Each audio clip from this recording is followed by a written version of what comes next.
नमस्कार दोस्तों, मैं हूं विनोद जांगीड़। पिछली क्लास में हमने पढ़ा था वाउचर्स के बारे में और आज हम सीखने वाले वाउचर्स का पहला पार्ट जिसे अकाउंटिंग वाउचर कहा जाता है। ठीक है दोस्तों, तो आज हमारा टॉपिक रहेगा अकाउंटिंग वाउचर्स से रिलेटेड। अकाउंटिंग वाउचर किसे कहा जाता है या कितने प्रकार के अकाउंटिंग वाउचर होते हैं। ठीक है, तो स्टार्ट करते हैं। तो दोस्तों, अभी आपके सामने जो विंडो ओपन है, इस विंडो में आपके सामने अकाउंटिंग वाउचर्स की लिस्ट दी हुई है। इस विंडो में आपके सामने अकाउंटिंग वाउचर्स की लिस्ट दी हुई है। भाई कितने प्रकार के अकाउंटिंग वाउचर होते हैं, इससे पहले हम थोड़ा सा समझ ले अकाउंटिंग वाउचर कहा किसे जाता है। किसी भी कंपनी में अगर आप अकाउंट्स का काम करते हो तो उस कंपनी में होने वाले प्रत्येक ट्रांजेक्शन की एंट्री आपको टैली में करनी होती है और उस ट्रांजेक्शन की एंट्री करने के लिए आपको यूज करना होता है वाउचर्स का, और उनमें पहला ऑप्शन आता है अकाउंटिंग वाउचर का। अब अकाउंटिंग वाउचर का मतलब क्या है?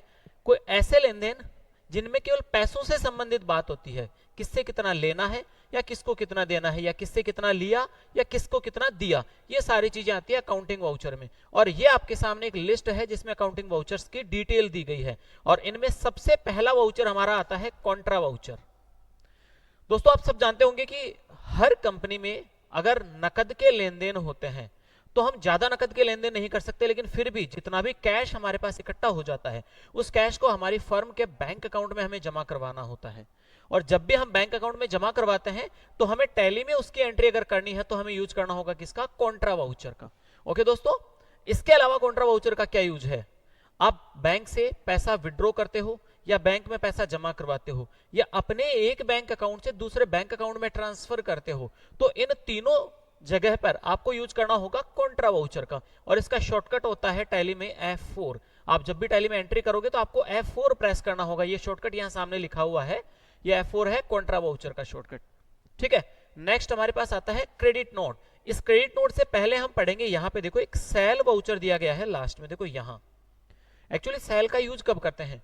अगर हमारी कंपनी माल या सेवा बेचती है तो इसके लिए हमें एक इनवॉइस बनाकर कस्टमर को देना होता है और वो इनवॉइस जो तैयार होता है वो तैयार होगा हमारा इस सेल वाउचर में। इसमें माल बेचने की एंट्री भी करते हैं और सेवा बेचने की एंट्री भी करते हैं। और इस वाउचर में एंट्री करने के लिए हमें कीबोर्ड से प्रेस करना होगा F8। F8 से ऑटोमेटिक सेल वाउचर ऑन हो जाएगा और वहां हम सेल की एंट्री पास कर सकते हैं। अब अगर बेचे गए माल या सेवा की मूल्य में किसी कारण से कोई कमी होती है तो वो कमी की एंट्री हमें कहां करनी होगी? यहां क्रेडिट नोट वाउचर में एंट्री करनी होगी।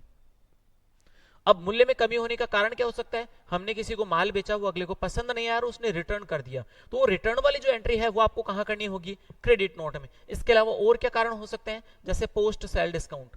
हमने किसी को गुड सेल किया, सेल करते टाइम पे जो वैल्यू थी, आज के 10 दिन 15 दिन 20 दिन बाद अगर हम उसमें कोई डिस्काउंट दे दें कि यार एक काम करना, इतने अमाउंट में से तो केवल इतनी राशि मुझे पे कर देना, तो उस सिचुएशन में हमें एंट्री करनी होगी कहां पे? क्रेडिट नोट में। इसके अलावा और क्या रीजन हो सकते हैं?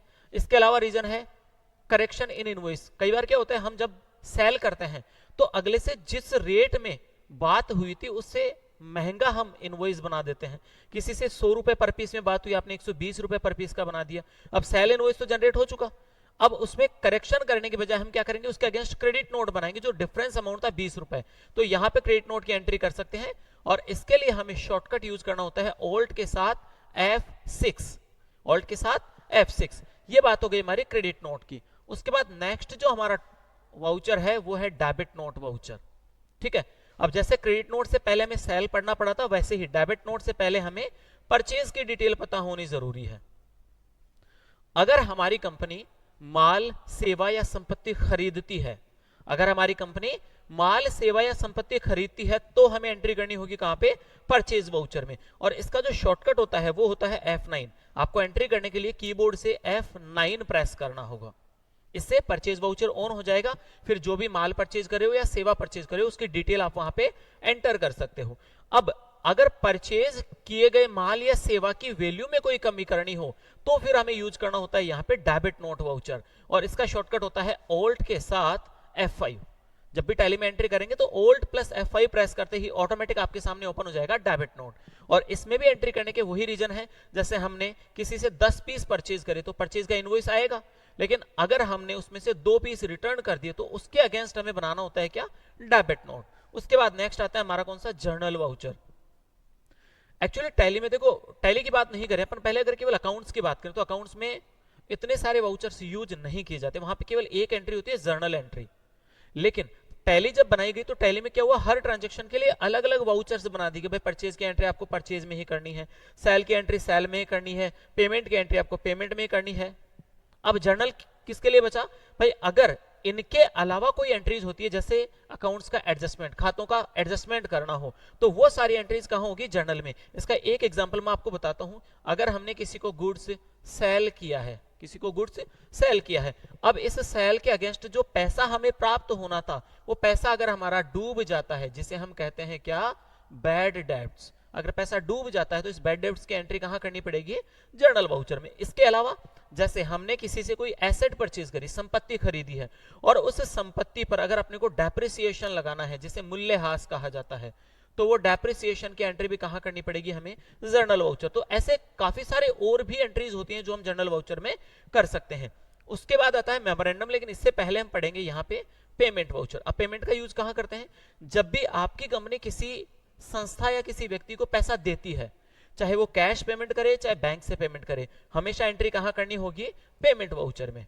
इसका एग्जांपल अगर हमें समझना हो तो, जिस पार्टी से हमने गुड्स या सर्विस परचेज करी थी, उस पार्टी को अगर पैसा देना है तो हमें एंट्री कहां करनी पड़ेगी, पेमेंट वाउचर में। इसके अलावा जितने भी प्रकार के अपने एक्सपेंसेज होते हैं, इन एक्सपेंसेज की एंट्री कहां करनी होगी, पेमेंट वाउचर में। उसके बाद नेक्स्ट आता है हमारा कौन सा, रिसिप्ट वाउचर। और हाँ, पेमेंट वाउचर को चलाने के लिए आपके पास एक शॉर्टकट आता है जिसका नाम है F5, ये पेमेंट वाउचर के लिए यूज किया जाएगा। उसके बाद नेक्स्ट हमारा आता है रिसिप्ट वाउचर। जैसे हमने गुड्स परचेज किया तो उसका पेमेंट किया, तो वैसे ही हम जब गुड्स सेल करेंगे तो उसका पैसा लेना है, और पैसा जब लेते हो चाहे नकद पेमेंट लो चाहे बैंक से पेमेंट लो, उसकी एंट्री हमेशा कहां करनी होगी, हमें रिसिप्ट वाउचर में करनी होगी। और इसको चलाने के लिए टैली में हम क्या करेंगे, कीबोर्ड से शॉर्टकट प्रेस करेंगे जिसका नाम क्या है, F6। कीबोर्ड से F6 प्रेस करते ही ऑटोमेटिक आपका रिसिप्ट वाउचर चालू हो जाएगा। अब बचे हैं अपने पास क्या, मेमोरेंडम वाउचर और रिवर्सिंग जर्नल। एक्चुअली देखा जाए तो दोनों वाउचर्स का सेम यूज है। सेम यूज कैसे है कि कुछ एंट्रीज ऐसी होती हैं जो हमें टैली में केवल याददाश्ती के लिए करनी होती है।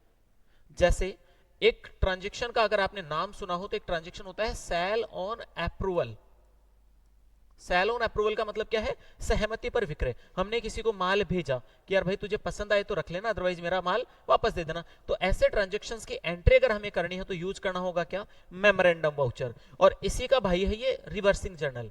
अब दोनों में डिफरेंस क्या है, दोनों में डिफरेंस इतना सा है कि इसमें एक अलग से फीचर दिया गया है और उस फीचर का नाम है एप्लीकेबल अप टू। उस फीचर का नाम है एप्लीकेबल अप टू। इसमें क्या होगा, इसमें हमें एक डेट डालनी होती है, और वो डेट कौन सी होगी कि हम जब किसी को माल भेज रहे हैं सहमति के लिए, तो उसको एक डेट दी जाती है, भाई इतनी तारीख तक मुझे तेरी सहमति दे देना, अदरवाइज मैं सेल मान लूंगा इसको। तो वो डेट हम यहां डाल सकते हैं, और ये ऑप्शन आता है केवल किसमें, रिवर्सिंग जर्नल में। ये ऑप्शन मेमोरेंडम वाउचर में नहीं आ सकता हमारे पास। तो दोस्तों ये थे हमारे पास सारे अकाउंटिंग वाउचर्स। और जब भी हम किसी ट्रेडिंग फर्म, सर्विस प्रोवाइडर या किसी भी मैन्युफैक्चरर का काम करेंगे तो ये सारे वाउचर्स तो हमें यूज करने ही करने हैं, क्योंकि कोई भी कंपनी बिना पैसा दिए पैसा लिए या बिना माल खरीदे माल बेचे चल नहीं सकती। और जब इन सब ट्रांजैक्शंस की एंट्री करनी है तो हमें इन सभी अकाउंटिंग वाउचर्स का यूज करना ही होगा। ओके दोस्तों, ये हो गया हमारा अकाउंटिंग वाउचर्स।